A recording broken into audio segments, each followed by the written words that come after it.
टप्प्यावरचा ball पॉईंटच्या दिशेने तटवलेला आहे आणि त्याच्यावर एकही धाव मिळालेली नाही आहे. फील्ड अरेंजमेंट जर बघशील तर बॉलर हे आपल्या फील्ड अरेंजमेंटप्रमाणे बॉलिंग टाकतायत. अवघड जाते बॅट्समनला सुद्धा खेळायला की मारू का नको याच्यात बॅट्समन आहे.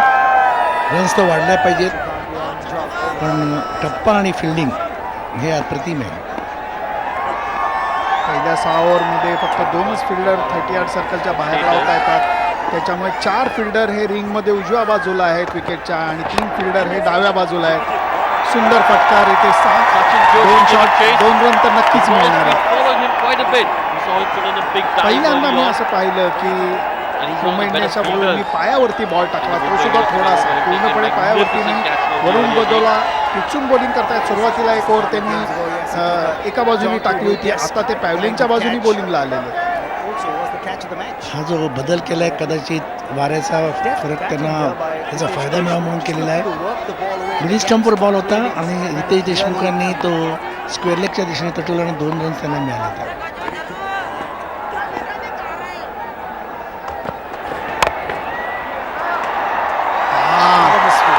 थोडासा मिसयूज झालेला आहे. 2 रन होत आहेत. रितेशने लागोपाठ दुसरा चांगला फटका मारला. पहिला शॉट हा लेग स्टंप वरती बॉल पडला होता तिकडे बॅकवर्ड ऑफ स्क्वेअर मारला.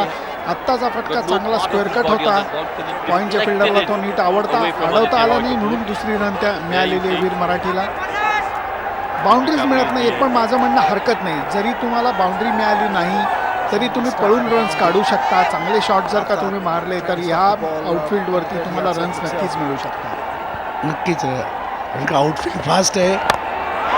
अप्रतिम फटका फक्त फिल्डरच्या दिशेने आणि सुटलेला कॅच बमचिको वावा मुंबईचा 4 रन्स मिळालेले आहेत बॅट्समॅनला रितेश देशमुख यांना.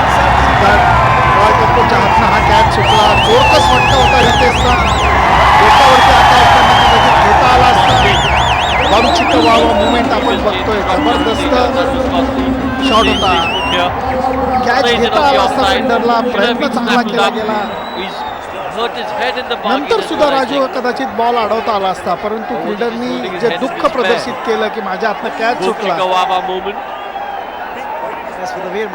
हे आपण म्हणतो ना नॅचरल एक रिॲक्शन असते.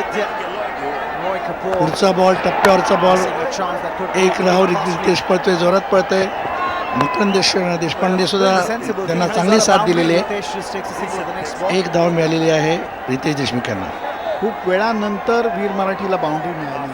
पहिल्या 2 ओव्हरमध्ये 2 बाउंड्रीज मिळालेल्या होत्या आणि त्याच्यानंतर बराच वेळ गेलेला आहे की जेव्हा वीर मराठीला बाउंड्री मिळाली. ती सुद्धा लकी बाउंड्री मी म्हणेन. त्याचं कारण कॅच सुटलेला होता रितेश देशमुखचा. परंतु 2020 क्रिकेटमध्ये जीवदान मिळालं. आउटफील्ड मला मिसफिल्डिंग झालं काही फरक पडत नाही. आपण बघू शकता पहिल्या 5 बॉलमध्ये 9 रन्स झालेले आहेत. बॉबी देओल फिल्डिंगला बाउंड्री लाईनवर आल्याने प्रेक्षक ओरडाआरडी करतायत. प्रोत्साहन देत आहेत त्यांना जबरदस्त. खूप सुंदर वातावरण आहे इथे महाराष्ट्र क्रिकेट असोसिएशनच्या गौंजे इथल्या मैदानावर. वरुण बदोलाचा 5व्या ओव्हरचा शेवटचा बॉल लेग बाय मिळालेली आहे आणि 5 ओव्हरचा खेळ पूर्ण झाला आहे.